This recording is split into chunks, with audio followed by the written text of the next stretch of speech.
بسم الله الرحمن الرحيم الله ولي الذين آمنوا يخرجهم من الظلمات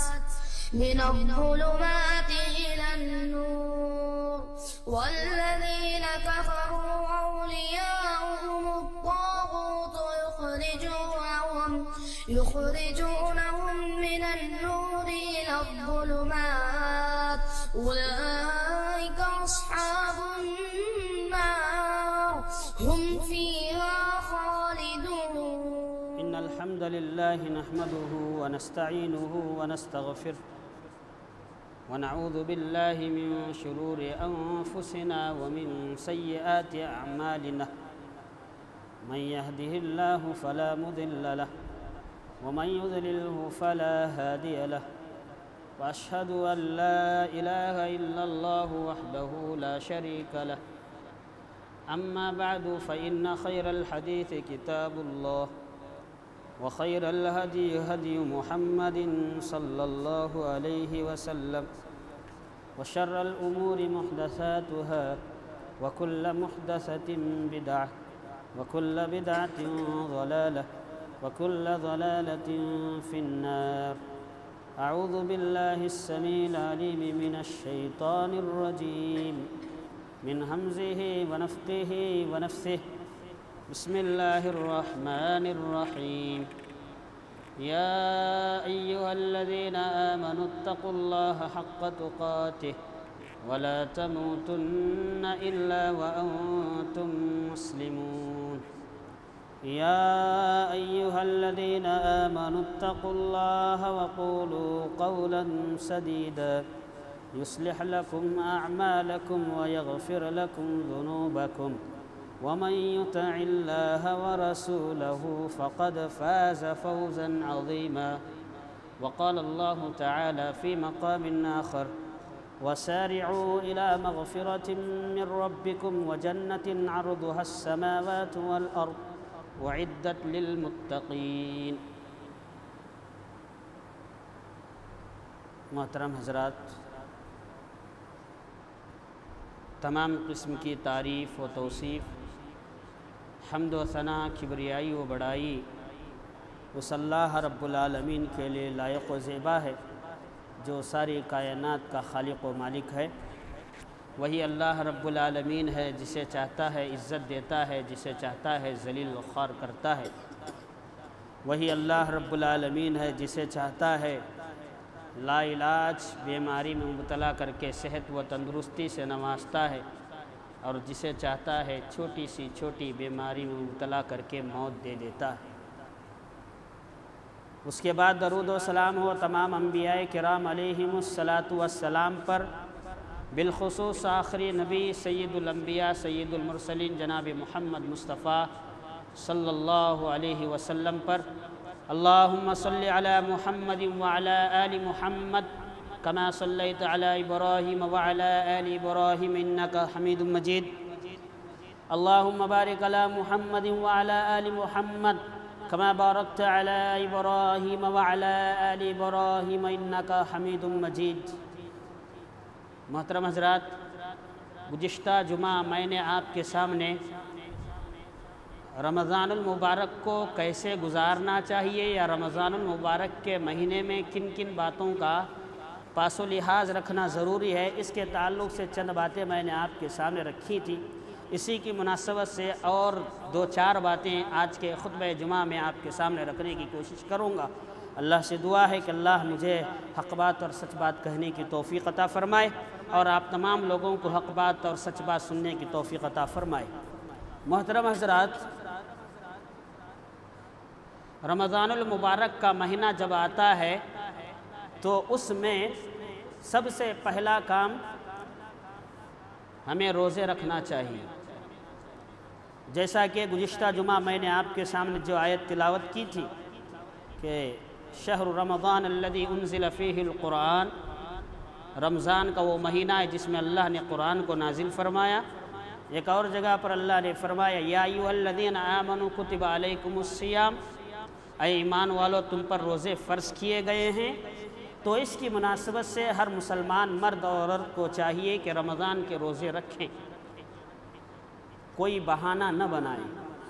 اگر کوئی مسلمان روزے نہیں رکھتا ہے یا رکھنے کے بعد ایسا عذر نہیں تھا کہ جس کی وجہ سے روزہ توڑا جائے لیکن پھر بھی روزہ توڑتا ہے، سلسلۃ الاحادیث صحیحہ کی حدیث کے مطابق پیارے نبی صلی اللہ علیہ وسلم فرماتے ہیں کہ میں ایک رات سویا ہوا تھا، فرشتے میرے پاس آئے، مجھے لے کر گئے، وہاں بہت ساری چیزیں مجھے دکھائی گئی، اس کے اندر بعض لوگ ایسے بھی تھے جن کو الٹا لٹکایا گیا تھا اور ان کی بازویں چیری گئی تھی اور وہاں سے ان کا خون بہہ رہا تھا، نکل رہا تھا۔ اللہ کے نبی صلی اللہ علیہ وسلم نے پوچھا یہ کون لوگ ہیں؟ تو فرشتوں نے کہا یہ وہ لوگ ہیں جو دنیا کے اندر روزہ نہیں رکھا کرتے تھے، یا حدیث کے الفاظ کے مطابق یہ وہ لوگ ہیں جو افطار کے وقت سے پہلے ہی افطار کیا کرتے تھے۔ تو اس حدیث سے ہمیں یہ بات معلوم ہوتی ہے کہ رمضان کا مہینہ پانے کے بعد روزہ نہ رکھنا یہ جو ہے سزا کا باعث بنتا ہے۔ اسی طریقے سے رمضان کا مہینہ جب آتا ہے تو ہمیں دوسرا کام یہ کرنا ہے کہ قیام اللیل جس کو ہم تراویح کہتے ہیں اس کا بھی اہتمام کرنا چاہیے۔ صحیح حدیث اللہ کے نبی صلی اللہ علیہ وسلم فرماتے ہیں من قام رمضان ایمانا و احتسابا غفر له ما تقدم من ذنبه او كما قال علیہ السلام۔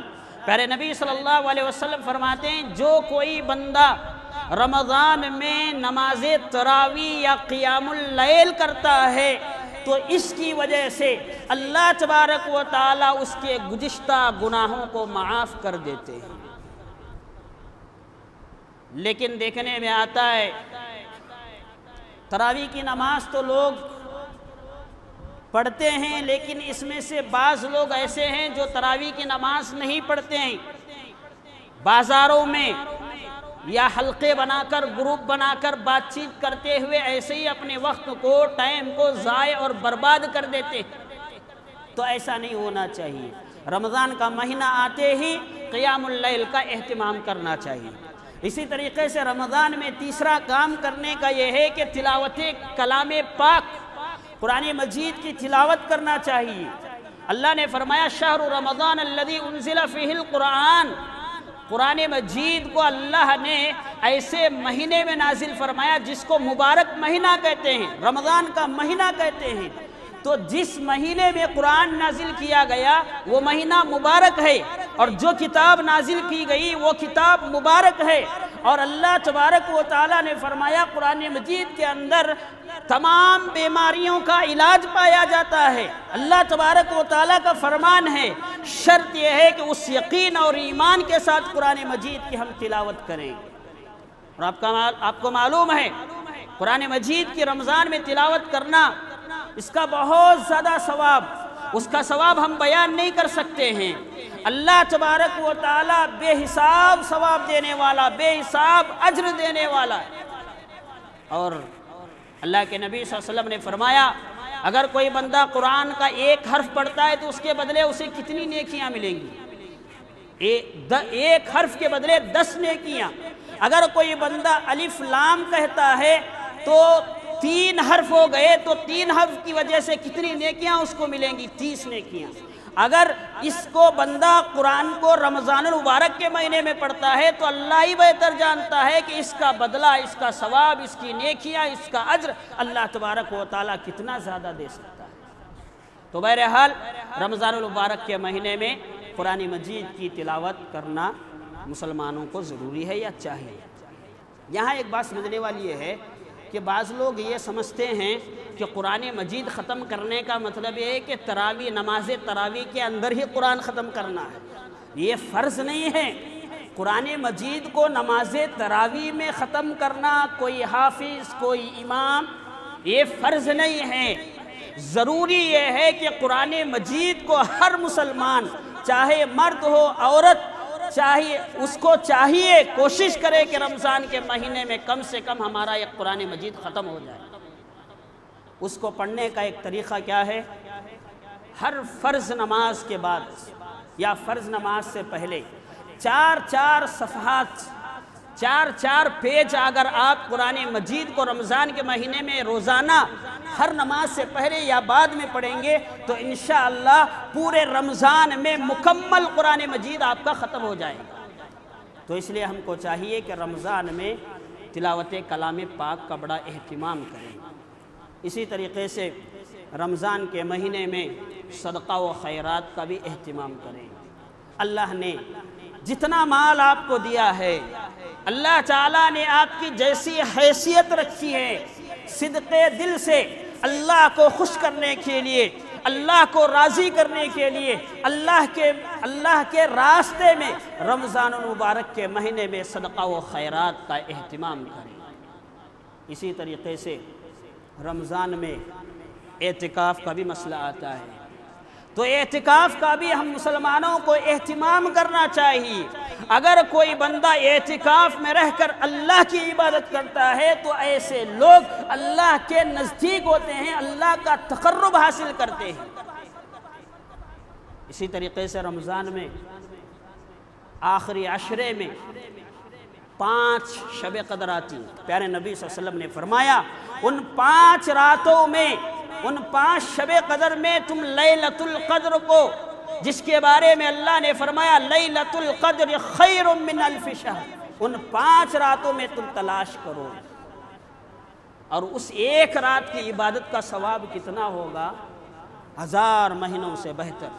اگر کوئی بندہ اعتکاف کی نیت سے مسجد میں داخل ہوتا ہے تو ظاہر سی بات ہے لیلۃ القدر اس کو نصیب ہو جاتی ہے۔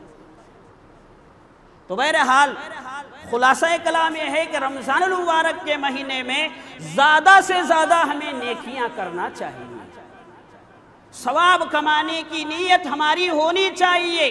ثواب کمانے کے سلسلے میں جتنے بھی نیک کام آتے ہیں، جتنی بھی عبادتیں آتی ہیں، ان عبادتوں کو ایک مسلمان مرد اور عورت کو کرنا چاہیے۔ صحابہ کرام کی زندگیوں کو ہم اٹھا کر دیکھتے ہیں تو صحابہ کرام کتنا زیادہ نیکیاں کمانے، اجر اور ثواب کمانے میں کتنا بڑھ چڑھ کر حصہ لیا کرتے ہیں۔ 2-3 مثالیں میں آپ کے سامنے بیان کر کے اپنی بات کو ختم کروں۔ سب سے پہلی بات، صحیح بخاری کا واقعہ، ایک فقیر مسکین عورت اپنے 2 بچوں کو لے کر پیارے نبی صلی اللہ علیہ وسلم کی خدمت میں آتی۔ اللہ کے نبی صلی اللہ علیہ وسلم اس موقع پر گھر میں موجود نہیں تھے، حضرت عائشہ رضی اللہ عنہا موجود تھیں۔ تو اس عورت نے حضرت عائشہ رضی اللہ عنہ سے کہا کہ اگر تمہارے گھر میں کچھ کھانے کے لیے ہے تو دو۔ اس موقع پر اللہ کے نبی صلی اللہ علیہ وسلم کے گھر میں 3 کھجور کے علاوہ کچھ بھی نہیں تھا۔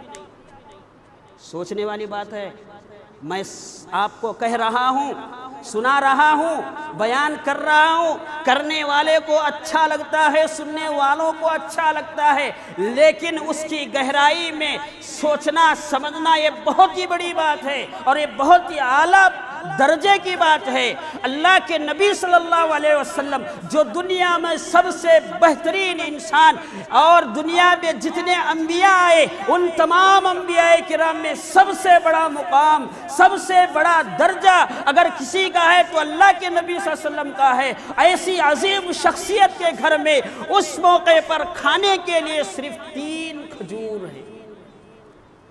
کہ اللہ کے نبی صلی اللہ علیہ وسلم چاہتے تو دنیا نہیں کما سکتے تھے؟ اللہ کے نبی صلی اللہ علیہ وسلم اگر چاہتے تو دنیا کے سب سے بڑے مالدار آدمی بن سکتے تھے۔ ایسے بہت سارے آفرز اللہ کے نبی صلی اللہ علیہ وسلم کے سامنے آئے، اللہ کے نبی صلی اللہ علیہ وسلم نے ان تمام چیزوں کو ٹھکرا دیا۔ کس کو ترجیح؟ رب العالمین کی عبادت کو، جنت کو اللہ کے نبی صلی اللہ علیہ وسلم نے ترجیح دی۔ ہوا کیا؟ حضرت عائشہ رضی اللہ عنہ فرماتی ہیں جب وہ عورت آئی تو میرے پاس 3 کھجور تھے، میں نے وہ 3 کھجور اس عورت کو کھانے کے لیے دیا۔ بچے بھی بھوکے تھے، ننھے منھے بچے، بچوں کو لیے ہوئے وہ عورت حضرت عائشہ رضی اللہ عنہ کے پاس آئی ہوئی تھی۔ اس عورت نے ایک کھجور ایک بچے کو دیا، دوسرا کھجور دوسرے بچے کو دیا۔ ایک کھجور خود کھانا چاہتی تھی، وہ بچے جلدی جلدی کھجور کھا کر ماں کی طرف دیکھنے لگے۔ ماں نے محسوس کیا کہ یہ بچے اور زیادہ بھوکے ہیں، انہیں اور کھانے کی ضرورت ہے۔ وہ عورت خود بھوکی رہتی ہے اور اس کھجور کے ٹکڑے کرتی ہے، آدھا ٹکڑا اس بچے کو اور آدھا ٹکڑا اس بچے کو دیتی ہے۔ حضرت عائشہ رضی اللہ عنہ یہ پورا واقعہ دیکھ رہی تھی، ان کو بڑا تعجب ہوا۔ اللہ کے نبی صلی اللہ علیہ وسلم گھر میں موجود نہیں تھے۔ تھوڑی دیر کے بعد اللہ کے نبی گھر میں آئے۔ حضرت عائشہ رضی اللہ عنہ نے کہا اللہ کے نبی بڑا عجیب و غریب معاملہ ہوا۔ اللہ کے نبی نے پوچھا کیا ہوا؟ ام المومنین نے کہا رضی اللہ عنہ اے اللہ کے نبی ابھی ایک عورت مانگنے والی آئی تھی، مسکین تھی، غریب تھی، اس نے کہا کہ کھانے کے لیے کچھ ہے تو دو۔ میرے پاس 3 کھجور تھے، اے اللہ کے نبی 3 کھجور میں نے اٹھا کر دیا تو ایک کھجور ایک بچے کو، دوسرا کھجور دوسرے بچے کو دیا۔ لیکن وہ عورت بھی بھوکی تھی، ماں بھی بھوکی تھی، وہ کھانا چاہتی تھی لیکن بچوں کی وجہ سے وہ خود بھوکی رہی، اور وہ کھجور بھی اس نے اپنے بچوں کے اندر تقسیم کر دیا۔ پیارے نبی صلی اللہ علیہ وسلم نے فرمایا اے عائشہ اس میں تعجب کی کیا بات ہے؟ اس عورت نے اپنے اس رحم و کرم کی وجہ سے اللہ نے اس کے اوپر جنت کو لازم قرار دیا اور جہنم کو، دوزخ کو اللہ نے حرام کر دیا۔ صحیح بخاری کا بات۔ کیا بات معلوم ہوتی؟ صحابہ کرام کتنا زیادہ نیکیوں میں، حضرت عائشہ رضی اللہ عنہ مومنوں کی ماں کھانے کے لیے گھر میں صرف 3 کھجور، اگر چاہتی تو وہ رکھ سکتی تھی، لیکن ان کی نگاہ میں آخرت جنت سب سے پہلی چیز تھی، اسی لیے وہ 3 کھجور نکال کر اس غریب مسکین عورت کے ہاتھ میں تھما دی۔ اور یہ عورت سبحان اللہ اگر چاہتی تو کہیں اور جا کر میں بچوں کا اور زیادہ پیٹ بھرا دوں گی، لیکن مجھے بھوک لگ رہی ہے میں بھی کھا لوں گی۔ سبحان اللہ، وہ عورت نے بھی ایسا نہیں کیا۔ تو صحابہ کرام نیکیوں میں کس قدر آگے بڑھنے والے تھے۔ اور غالباً صحیح مسلم کا مشہور واقعہ آپ نے بارہا سنا ہوگا، غریب صحابہ کرام اللہ کے نبی صلی اللہ علیہ وسلم کی خدمت میں آئے اور آ کر انہوں نے کہا اے اللہ کے نبی مالدار صحابہ جن کو اللہ نے مال دیا ہے ثواب میں، نیکیوں میں، وہ ہم سے آگے جاتے ہیں۔ کیوں؟ اس لیے کہ ہم بھی روزہ رکھتے ہیں، وہ مالدار صحابہ بھی روزہ رکھتے ہیں، اور اسی طریقے سے ہم جو ہے نماز پڑھتے ہیں، وہ بھی نماز پڑھتے ہیں، لیکن صدقہ و خیرات کرنے کی بات آتی ہے تو ان کے پاس مال ہوتا ہے، پیسہ ہوتا ہے، جس کی وجہ سے وہ اللہ کے راستے میں مال خرچ کرتے ہیں، ہم سے زیادہ وہ ثواب میں، نیکیوں میں آگے بڑھ جاتے ہیں۔ اللہ کے نبی ہمیں ایسا کام بتلائیے کہ ہم ان سے آگے نیکیوں میں بڑھ جائیں۔ سبحان اللہ، سوچنے والی بات ہے۔ آج ہمارے معاشرے میں کون ہے جو نیکیوں میں آگے بڑھنا چاہتا ہے؟ نعوذ باللہ، اللہ معاف کرے اگر میں غلط کہہ رہا ہوں۔ رمضان المبارک کے مہینے میں جو لوگ جن کو اللہ نے مال و دولت سے نوازا ہے، اس میں سے بعض اللہ کے بندے صرف مال کو اس لیے خرچ کرتے ہیں، اگر کوئی بندہ 500 روپے دیا ہے تو یہ 1000 دیتے ہیں۔ وجہ کیا ہے؟ ثواب کی نیت نہیں ہے، نام لوگوں میں میرا آ جائے، اس سے زیادہ آ جائے کہ اس سے زیادہ میں نے خرچ کیا ہے، اس نیت سے بعض اللہ کے بندے مال کو اللہ کے راستے میں خرچ کرتے ہیں۔ سبحان اللہ، صحابہ کرام رضوان اللہ علیہم اجمعین کی تربیت اللہ کے نبی صلی اللہ علیہ وسلم نے کیسی کی۔ غریب صحابہ اللہ کے نبی کی خدمت میں آ کر کہہ رہے ہیں اللہ کے نبی ایسا کام بتلائیے کہ جس کی وجہ سے نیکیوں میں ہم ان سے آگے بڑھ جائیں۔ اللہ کے نبی صلی اللہ علیہ وسلم نے کہا ایک طریقہ میں بتلاتا ہوں، اگر وہ تم کام کرو گے تو نیکیوں میں ان سے آگے بڑھ جاؤ گے۔ اللہ کے نبی صلی اللہ علیہ وسلم نے کہا ہر فرض نماز کے بعد 33 مرتبہ سبحان اللہ، الحمدللہ، اللہ اکبر، اس کو ہر فرض نماز کے بعد پڑھتے رہا کرو، اس کی وجہ سے تم ان مالدار صحابہ سے نیکیوں میں آگے بڑھ جائیں گے۔ یہ غریب صحابہ بیچارے اللہ کے نبی نے کہا خوش ہو گئے، دل خوش ہو گئے، واپس چلے گئے۔ پھر اللہ کے نبی صلی اللہ علیہ وسلم کے پاس آئے اور کہا اللہ کے نبی بڑی عجیب بات ہے، آپ نے کہا تھا کہ یہ کام کرو، ہم نیکیوں میں آگے بڑھ جائیں گے، ہم یہ کام کرنے لگے تو مالدار صحابہ کو پتا چلا تو وہ بھی اس کے ساتھ یہ کام بھی کرنے لگے، وہ بھی اس کا ورد کرنے لگے، تسبیح تحلیل اور تحمید کرنے لگے۔ پیارے نبی صلی اللہ علیہ وسلم نے اس موقع پر کہا ذالک فضل اللہ یؤتیہ من یشاء، یہ اللہ کا فضل ہے، اللہ جسے چاہتا ہے عطا کرتا ہے۔ صحابہ کرام سبحان اللہ نیکیوں میں کیسے آگے بڑھنے والے تھے، کیا آج وہ جذبہ وہ شوق ہمارے اندر پایا جاتا ہے؟ اس سے بڑھ کر وہ مشہور مثال سورہ حشر کی جو میں نے اس سے پہلے بھی یہ واقعہ بیان کیا ہے، وَيُؤْثِرُونَ عَلَىٰ أَنفُسِهِمْ وَلَوْ كَانَ بِهِمْ خَصَاصَةٌ، یہ آیت کا شان نزول ہے۔ میں یہی کہتا ہوں، بار بار یہی کہوں گا کہ بولنا آسان ہے، سننا آسان ہے، لیکن اپنے آپ کو وہاں اس جگہ پر رکھ کر پرکھنا جانچنا یہ بہت ہی بڑی بات ہے۔ اللہ کے نبی صلی اللہ علیہ وسلم کے پاس ایک انصاری ایک غریب صحابی آئے، آ کر انہوں نے کہا اللہ کے نبی میں بھوکا ہوں، مجھے کھانا چاہیے، آپ مہمان نوازی کیجئے۔ اللہ کے نبی صلی اللہ علیہ وسلم نے کہا کہ جاؤ میرے گھر میں کچھ ہے کیا دیکھو کھانے کے لیے۔ دیکھا گیا تو اللہ کے نبی صلی اللہ علیہ وسلم کے گھر میں کچھ بھی کھانے کا سامان نہیں تھا۔ اللہ کے نبی صلی اللہ علیہ وسلم نے صحابہ سے کہا کون ہے یہ صحابی کی مہمان نوازی، اس محتاج شخص کی مہمان نوازی کرنے والا؟ ایک انصاری صحابی اٹھے اور کہا اللہ کے نبی صلی اللہ علیہ وسلم اس کی مہمان نوازی میں کروں گا، گھر میں بتایا بھی نہیں۔ اس کے بعد اپنے گھر گئے اور جا کر کہا اپنی اہلیہ سے، اپنی بیوی سے کہ اللہ کے نبی صلی اللہ علیہ وسلم کا مہمان ہمارے گھر میں آ رہا ہے، کھانے کے لیے کچھ ہے؟ اس موقع پر انہوں نے کہا ہمارے لیے اور تمہارے لیے بھی کچھ نہیں ہے، صرف بچوں کے لیے کچھ کھانے کے لیے، بچوں کے لیے، ہمارے لیے بھی نہیں۔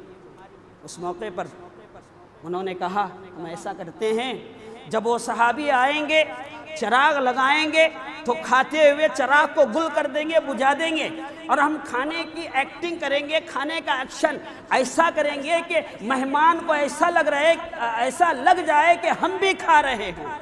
سبحان اللہ۔ وہ صحابی آئے گھر میں، انہوں نے مشورے کے مطابق ویسا ہی کیا۔ اللہ تبارک و تعالیٰ کو ان کی یہ ادا اتنی پسند آئی، اللہ نے قرآن میں آیت نازل فرمائی اور اللہ نے ان کی تعریف بیان کی۔ اللہ کے نبی صلی اللہ علیہ وسلم سے صبح میں جب ملاقات ہوئی تو اللہ کے نبی صلی اللہ علیہ وسلم نے کہا کہ تم نے ایسا کام کیا کہ اللہ نے تمہارے بارے میں قرآن کی آیت نازل فرمائی اور اللہ نے آپ کی تعریف بیان کی۔ وَيُؤْثِرُونَ عَلَىٰ أَنفُسِهِمْ وَلَوْ كَانَ بِهِمْ خَصَاصَةٌ۔ صحابہ کرام نیکیوں میں کس طرح آگے بڑھنے والے تھے، نیکیوں میں کیسے سبقت کرنے والے تھے۔ وہ مشہور واقعہ آپ نے بارہا سنا ہوگا، غزوہ تبوک کا موقع ہے، حضرت عمر رضی اللہ عنہ اپنا آدھا سامان، یہاں پہ جتنے لوگ بیٹھے ہیں میں بھی اس میں شامل ہوں، کتنے ایسے لوگ ہیں اگر مال کو خرچ کرنے کا موقع آتا ہے اللہ کے راستے میں، کتنے ایسے لوگ ہیں جو کہتے ہیں کہ میں اپنے گھر کا آدھا سامان لا کر اللہ کے راستے میں خرچ کروں گا؟ نہیں کر سکتے، لیکن حضرت عمر رضی اللہ عنہ نے ایسا کیا۔ اس سے بڑھ کر حضرت ابوبکر صدیق رضی اللہ عنہ نے اپنا گھر کا پورا سامان اٹھا کر اللہ کے نبی صلی اللہ علیہ وسلم کی خدمت میں لا کر رکھ دیا۔ کون ہے ہمارے معاشرے میں ایسا کرنے والا؟ کوئی ہے؟ شاید میں سمجھتا ہوں ہمیں نظر نہیں آئیں گے، لیکن سبحان اللہ حضرت ابوبکر صدیق رضی اللہ عنہ نے ایسا کیا۔ اللہ کے نبی حضرت عمر رضی اللہ عنہ نے یہ سوچ کر آدھا سامان لایا کہ آج نیکیوں میں حضرت ابوبکر صدیق رضی اللہ عنہ سے آگے جاؤں گا، لیکن بعد میں پتا چلا کہ حضرت ابوبکر نے اپنے گھر کا پورا سامان نکال کر لایا ہے اور نیکیوں میں وہ مجھ سے آج بھی میرے سے آگے چلے گا۔ یہ ہمارے اسلاف کرام تھے، یہ ہمارے نقوش تھے، یہ ہمارے صحابہ کرام تھے جنہوں نے نیکیوں کے کام میں بڑھ چڑھ کر حصہ لیا۔ دکھلاوا، ریاکاری ان کے اندر رتی برابر بھی نہیں تھا۔ اسی لیے آخر میں آپ سے یہ کہہ رہا ہوں کہ رمضان کا مہینہ آ رہا ہے، نیکیوں میں بڑھ چڑھ کر حصہ لیں، نیکیاں خوب کمانے کی کوشش کریں۔ پتہ نہیں حالات ایسے ہیں کہ انسان سوچ بھی نہیں سکتا کہ میں کل رہوں گا یا نہیں رہوں گا۔ عجیب و غریب حالات ہمارے لیے آ رہے ہیں، اللہ ہی بہتر جانتا ہے یہ حالات کس لیے آ رہے ہیں۔ تو بہرحال حالات اگر ایسے ہیں، رمضان کا مہینہ ہمیں مل رہا ہے تو اسے غنیمت جانے اور نیکیاں کمانے کی خوب کوشش کرے، اللہ کو خوش کرنے کی خوب کوشش کرے۔ ہو سکتا ہے اسی رمضان کی نیکیوں کی وجہ سے اللہ ہمارے سارے گناہوں کو معاف کر کے جنت ہمارے لیے اللہ لکھ دے۔ اللہ سے دعا ہے کہ اللہ تعالیٰ جو باتیں میں نے آپ کے سامنے اس خطبے کے اندر کہی ہیں، کہنے والے کو، سننے والوں کو اللہ عمل کی توفیق عطا فرمائے، اور اس دنیا میں جتنے لوگ بیمار ہیں اے اللہ ان تمام کو صحت کاملہ عاجلہ نصیب فرمائے، اور جتنے لوگ اس دنیا سے رخصت ہو چکے ان میں سے کوئی کسی کا بھائی ہے، کسی کی بہن ہے، کسی کی ماں، کسی کا باپ، کسی کا رشتہ دار کوئی نہ کوئی طریقے سے ہے، جو بھی لوگ اس دنیا سے رخصت ہو چکے ہیں خبر کے اندر ہے، پتہ نہیں ان کے ساتھ کیا حشر ہو رہا ہے، کیا معاملہ ہو رہا ہے۔ اے اللہ تیری ذات بہتر سے بہتر جانتی ہے۔